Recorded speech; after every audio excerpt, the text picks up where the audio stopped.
everyone, my name is Ayushi Arora and welcome back to my YouTube channel.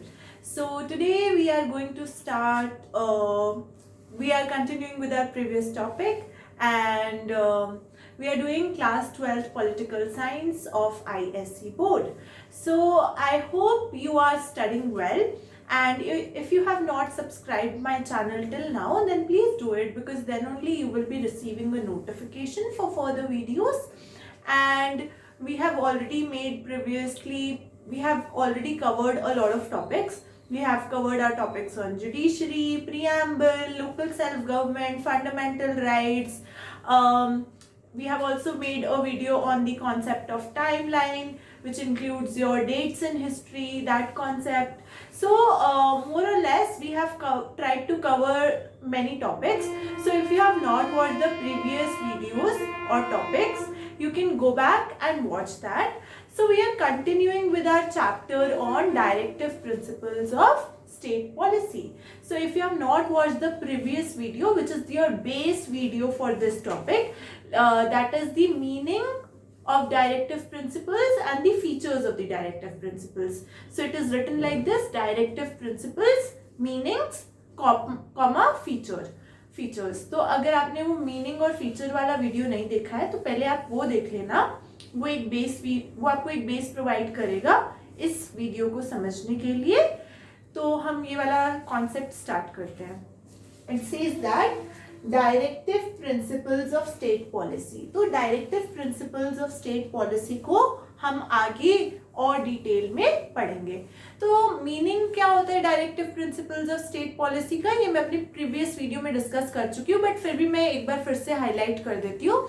इसका मतलब ये होता है, it means a particular set of principles. तो कुछ सेट ऑफ प्रिंसिपल्स जो कि हमारे कॉन्स्टिट्यूशन के अंदर लिखे गए हैं, ताकि जो कि हमें डायरेक्ट कर सके या फिर जो गवर्नमेंट को डायरेक्ट कर सके कि इस एरिया में आप ये पॉलिसी के थ्रू ये वाला डिसीजन ले सकते हो.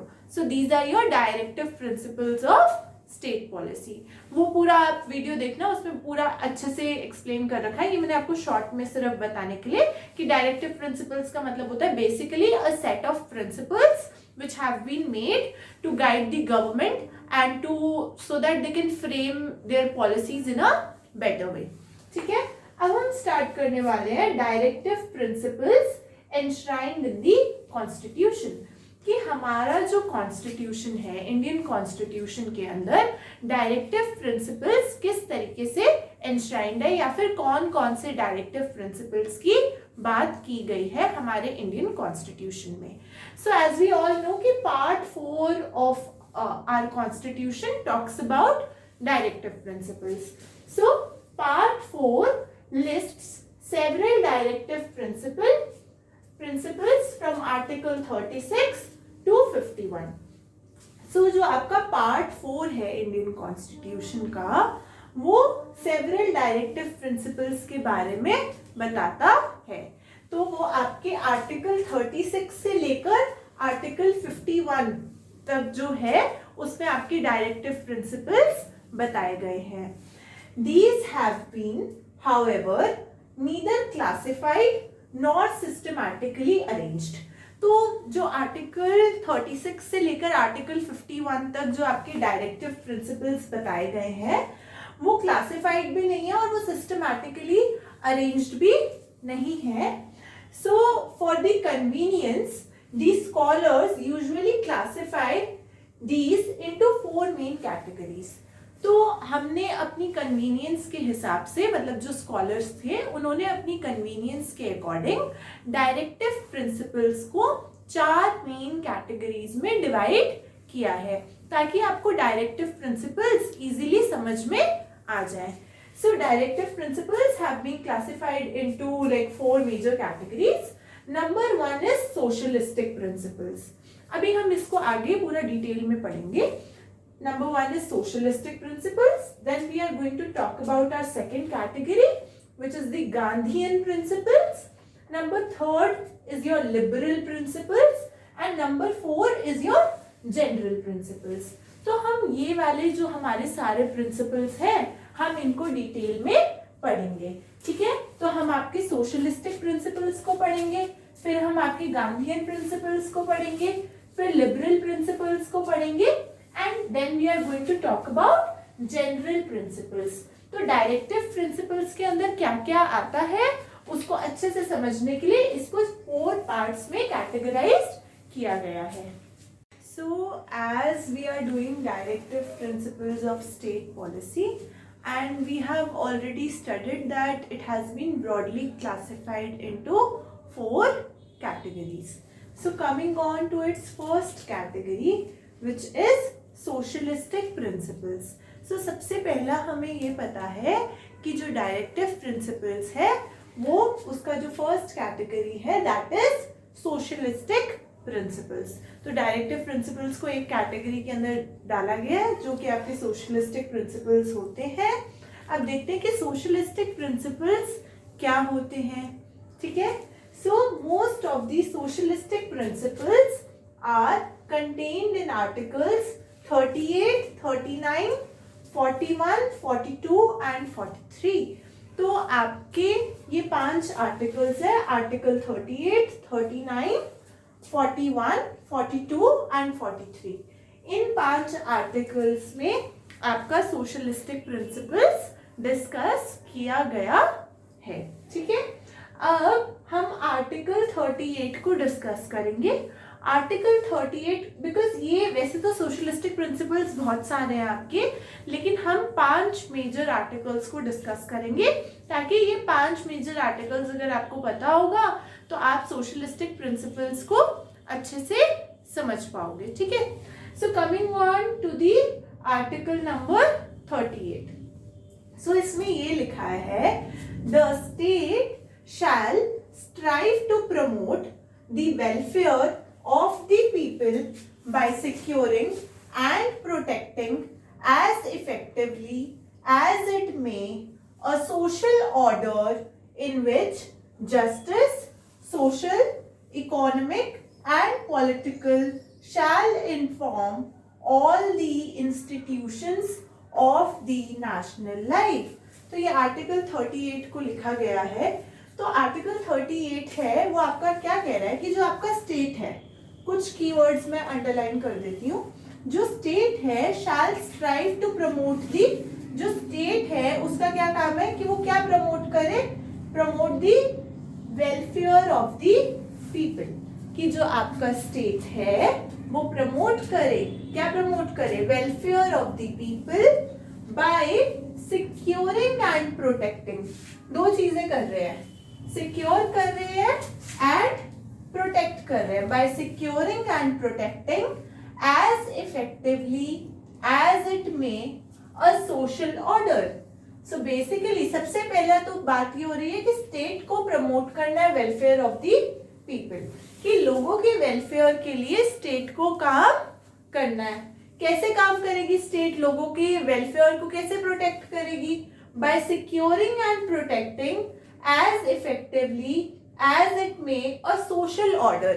सो बेसिकली आपकी जो स्टेट है वो एक सोशल ऑर्डर बनाएगी, सोसाइटी के अंदर ऑर्डर मेंटेन करेगी ताकि लोगों का वेलफेयर हो पाए, welfare of the people should take place. ठीक है, so in which justice, social, economic and political shall inform all the institutions of the national life।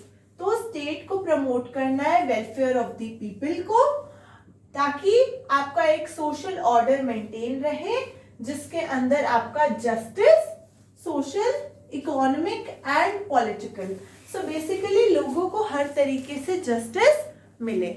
So whether it is related to the economic thing, political thing, social thing, मतलब किसी भी, जैसे हम बोलते हैं ना इकोनॉमिक लाइफ में भी जस्टिस मिलना चाहिए, पॉलिटिकल लाइफ में भी जस्टिस मिलना चाहिए, इक्वलिटी मिलना चाहिए, तो इस तरीके से बताया गया है। तो आर्टिकल 38 जो है वो एक ऐसा सोशलिस्टिक प्रिंसिपल है जिसमें लोगों के वेलफेयर को प्रमोट करने की बात कही गई है।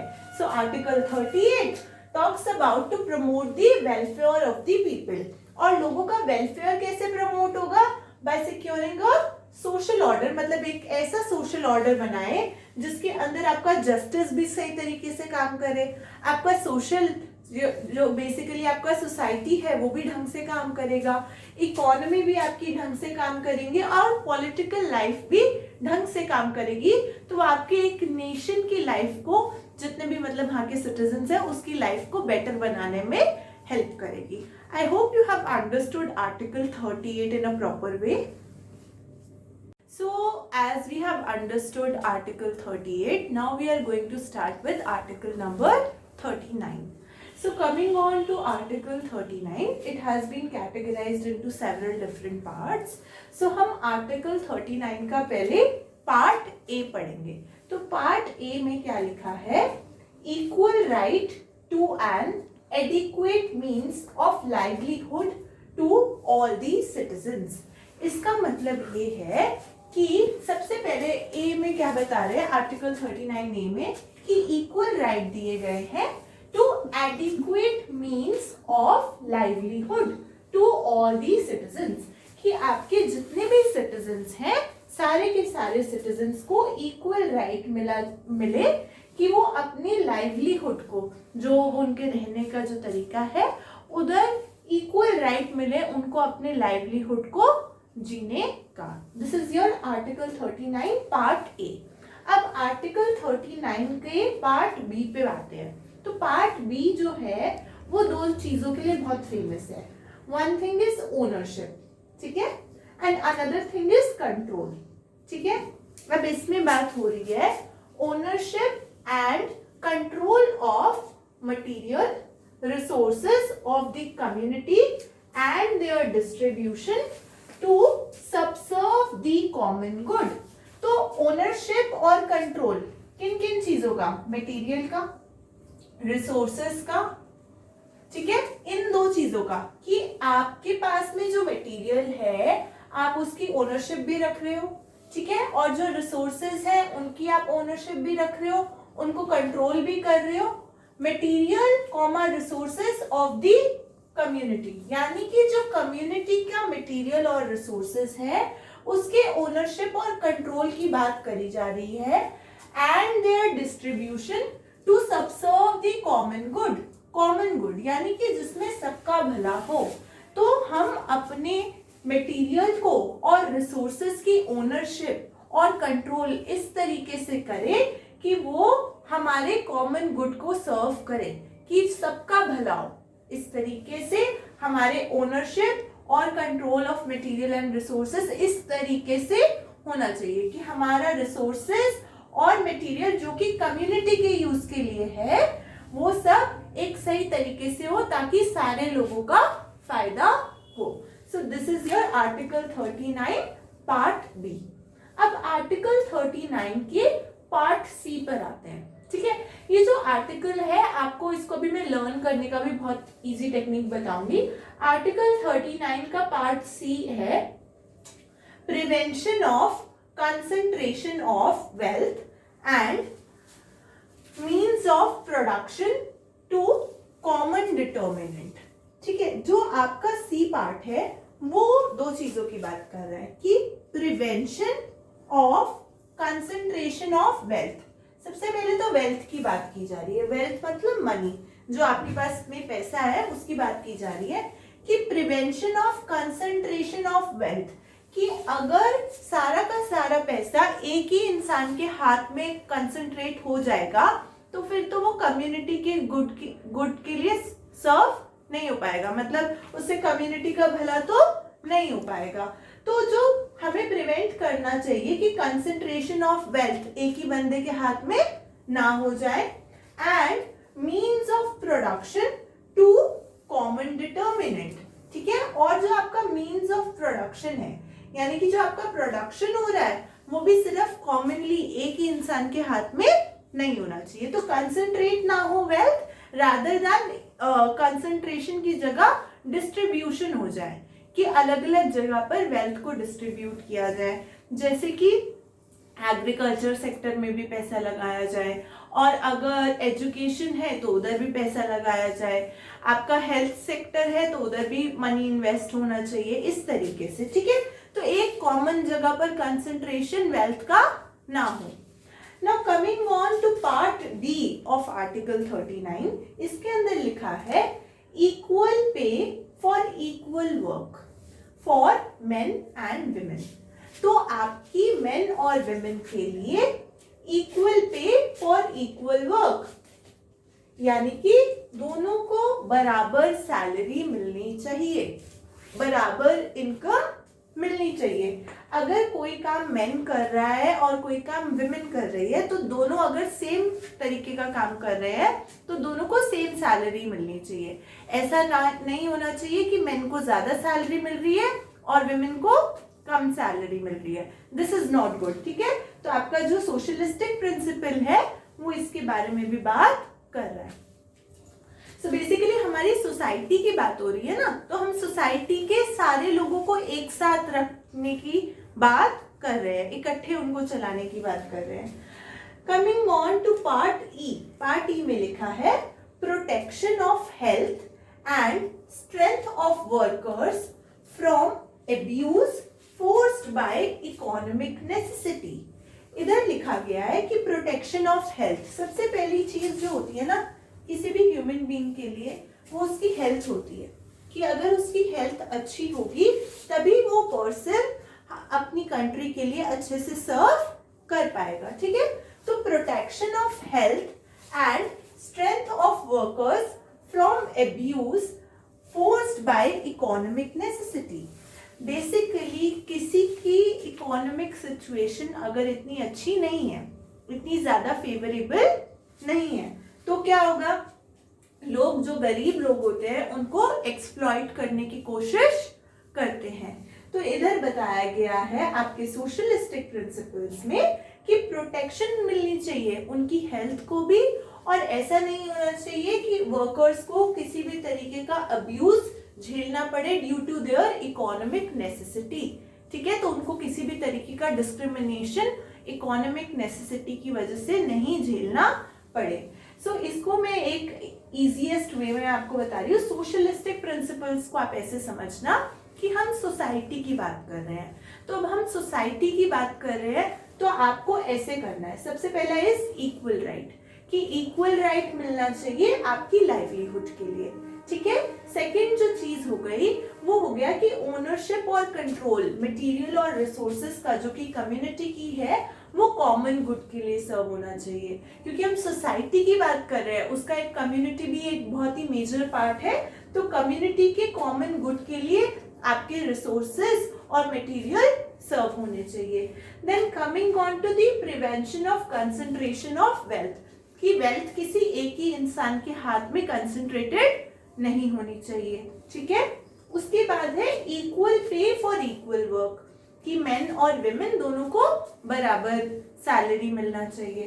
फिर है protection of health and strength of workers from abuse forced by economic necessity, कि अगर कोई गरीब इंसान है तो उसको इकोनॉमिक बेसिस पे एक्सप्लॉयटेशन ना फेस करना पड़े। So these are some of the very important parts of article 39. So as we are doing socialistic principles and we are continuing with article 39 and we have studied the article 39 till part E. Now coming on to part F of article 39. So article 39 के part F में ये लिखा है कि ensuring the development of children in a healthy manner and in condition of freedom and dignity. So basically इधर ये बताने की कोशिश की जा रही है कि जो डेवलपमेंट हो बच्चों का, चिल्ड्रन का जो डेवलपमेंट हो वो एक हेल्दी मैनर में किया जाए and in a condition of freedom and dignity, कि बच्चों को फ्रीडम भी दी जाए, साथ ही साथ उनको उनकी डिग्निटी का भी ध्यान रखा जाए। सो यहाँ पर ये बताने की कोशिश की गई है। And Article 39 Part G talks about protection of childhood and youth against exploitation, कि बच्चों का और जो आपका यूथ है, इन दोनों को ही हमें एक्सप्लॉयटेशन से बचाना चाहिए. So these are the two very important part of Article 39, and with this we have completed our Article 39. So as we are doing socialistic principles and we have covered till Article 39. Now coming on to Article 41, which is the major part of the socialistic principles. So Article 41 talks about that right to work, to education and to public assistance in case of unemployment, old age, sickness and disablement.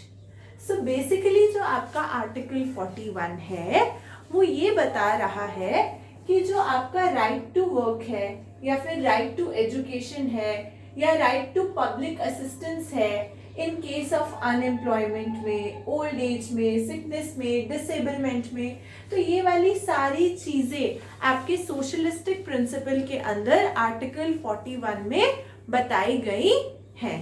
तो क्या बताया गया है कि right to work, right to education and right to public assistance in cases of unemployment के case में ये सारी चीजें बताई जाएंगी, old age, sickness and disablement. तो ये सारी बातें आपके आर्टिकल 41 के अंदर बताई गई हैं, which is the major part of your socialistic principles. Now coming on to Article 42. For Article 42 के अंदर ये लिखा गया है provisions for just and human conditions of work and maternity relief. ठीक है, तो just कंडीशंस दी जाए ह्यूमन को वर्क के लिए, just and human conditions of work and for maternity relief. ठीक है, तो ये प्रोविजंस आर्टिकल 42 के अंदर बताए गए हैं मैटरनिटी लीव के लिए भी, और आपका जो है जस्ट कंडीशंस फॉर वर्क भी इंश्योर किया जाए. तो ये सोशलिस्टिक प्रिंसिपल का एक मेजर पार्ट है. Now coming on to Article 43A. Article 43A में लिखा है ensuring a living wage, कि हर कोई अपना रोजमर्रा का जो खर्च होता है वो निकाल सके. Conditions of work ensuring decent standards of life and full enjoy of leisure, social and cultural opportunities to workers.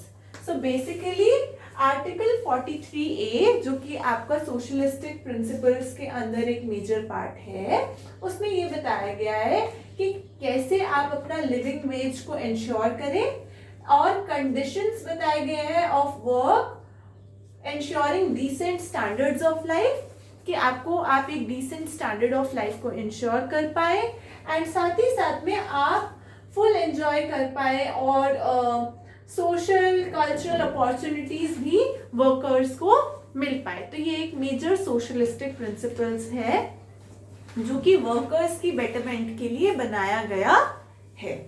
Now coming on to article 46. Article 46 में बता रहे हैं participation of workers in management of industrial undertakings and establishments, कि participation हो workers का in management of industrial undertakings and establishment.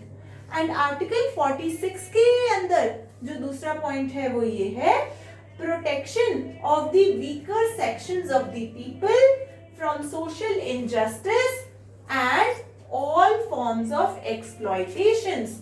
तो यानी कि वीकर सेक्शंस को हर तरीके की सोशल इनजस्टिस से बचाना और सारे तरीके की एक्सप्लॉयटेशन से बचाने के बारे में आर्टिकल 46 के अंदर बताया गया है. I am going to just repeat this so that कि आपको एक बार अच्छे से ये समझ में आ जाए.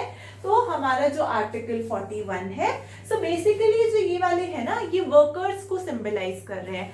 सोशलिस्टिक प्रिंसिपल्स क्या होते हैं कि आपकी सोसाइटी की वेलफेयर के लिए बात हो रही है, तो सोसाइटी में वर्कर्स भी एक बहुत मेजर रोल कॉन्स्टिट्यूट करते हैं, वर्कर्स का बहुत इंपॉर्टेंट रोल होता है। तो आर्टिकल 41 के अंदर बताया गया राइट टू वर्क के बारे में बताया गया कि आपका जो काम करने का अधिकार है उसके बारे में।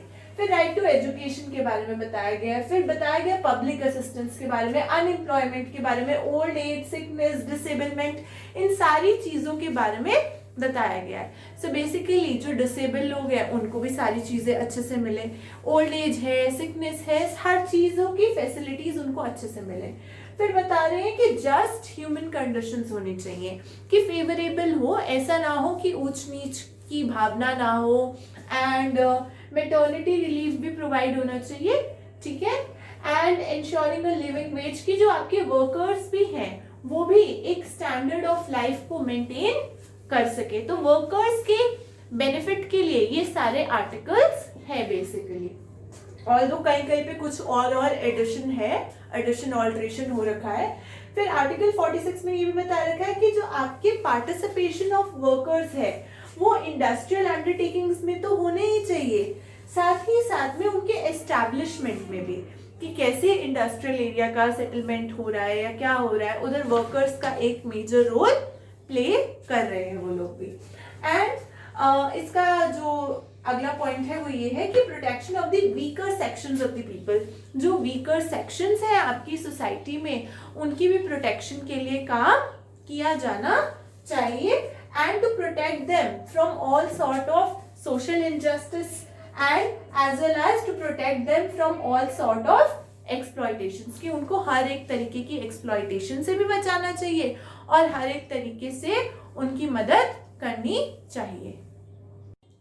So as we have discussed the socialistic directive principles, now coming on to the Gandhian directive principles. तो गांधी जी के हिसाब से जो गांधीयन डायरेक्टिव प्रिंसिपल्स हैं उनके अकॉर्डिंग क्या क्या डायरेक्टिव प्रिंसिपल्स होने चाहिए। तो ये कुछ गांधीयन डायरेक्टिव प्रिंसिपल्स हैं, उसको हम देखते हैं।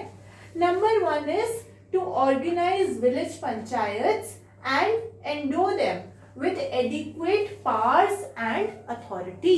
तो जैसा कि हम जानते हैं कि जो गांधी जी थे वो विलेजेस को बहुत ज्यादा इम्पोर्टेंस देते थे, ठीक है, तो उन्होंने बोला था कि हम ऑर्गेनाइज करें विलेज पंचायत्स को and endow them with adequate powers and authority। तो जो आपकी गांधीयन डायरेक्टिव प्रिंसिपल्स हैं उसमें ये बताया गया है कि एक तो विलेज पंचायत होनी चाहिए और जो एडिक्वेट पावर्स और अथॉरिटी उनको भी मिलनी चाहिए। So this is one of the major Gandhian principles, ठीक है, गांधीयन डायरेक्टिव प्रिंसिपल्स।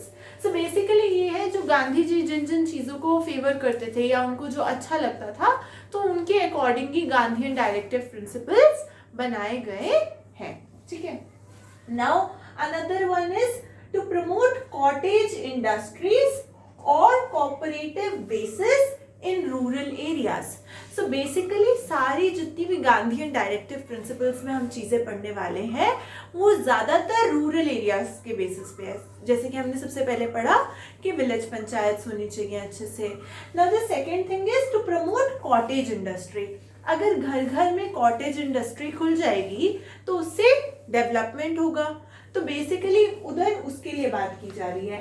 और कोऑपरेटिव बेसिस या फिर हम तरीके के कोऑपरेटिव्स बनाए जिससे कि रूरल एरियाज में बेनिफिट हो, ठीक है। Now coming on to the third point that is to promote the educational and economic interest of the weaker sections, particularly your scheduled caste and scheduled tribes। So scheduled caste और scheduled tribes को भी benefit मिलना चाहिए to promote their education and to improve their economy। उनको economically भी फायदा होना चाहिए and educationally भी उनको फायदा मिलना चाहिए वीकर सेक्शंस को। तो वीकर सेक्शंस में आपके पर्टिकुलरली यहाँ पर शेड्यूल कास्ट और शेड्यूल ट्राइब्स की बात की जा रही है कि इनको हर तरीके का बेनिफिट मिलना चाहिए और इन लोगों को किसी भी तरीके का एक्सप्लॉयटेशन ये ना फेस करे, ऐसा हमें इंश्योर करना चाहिए। Now another very important point is prohibition of consumption of intoxicating drinks and drugs. तो हमें प्रोहिबिट करना चाहिए कि किसी भी तरीके का इंटॉक्सिकेटिंग ड्रिंक का यूज नहीं होना चाहिए, उसको प्रोहिबिट किया गया है. And drugs which are injurious to health, जो कि आपकी हेल्थ को स्पॉइल करें, आपको वो ड्रग्स भी नहीं लेना चाहिए और इंटॉक्सिकेटिंग ड्रिंक्स भी नहीं लेना चाहिए. बेसिकली आपका अल्कोहल और ये सब चीजों का कंजम्पशन नहीं करना चाहिए. Now the fifth point is organise agriculture and animal husbandry. तो एग्रीकल्चर और एनिमल हस्बेंड्री भी होनी चाहिए, उनको भी ऑर्गेनाइज करना चाहिए, जिससे कि आपकी सारी जो ब्रीड्स हैं उनका प्रोटेक्शन हो पाए, काउ स्लॉटर ना होए. तो ये वाली चीजें का भी ध्यान रखना चाहिए. So these are your major Gandhian directive principles. And basically सबसे पहले पॉइंट में हमने पंचायत को डिस्कस किया कि ऑर्गेनाइज करना चाहिए हमें विलेज पंचायत को. फिर सेकंड पॉइंट में हमने डिस्कस किया कि हमें कॉटेज इंडस्ट्री को प्रमोट करना है. फिर थर्ड में हमने डिस्कस किया कि हमें प्रमोट करना है एजुकेशन को भी और economic interest of the weaker section, जो कि आपके शेड्यूल कास्ट है, शेड्यूल ट्राइब्स हैं. Then fourth point is prohibition of consumption of intoxicating drinks and drugs. And fifth point is organizing a agriculture and animal husbandry, कि हमें agriculture और animal husbandry को organize करना चाहिए. So with this we have covered our Gandhian directive principles.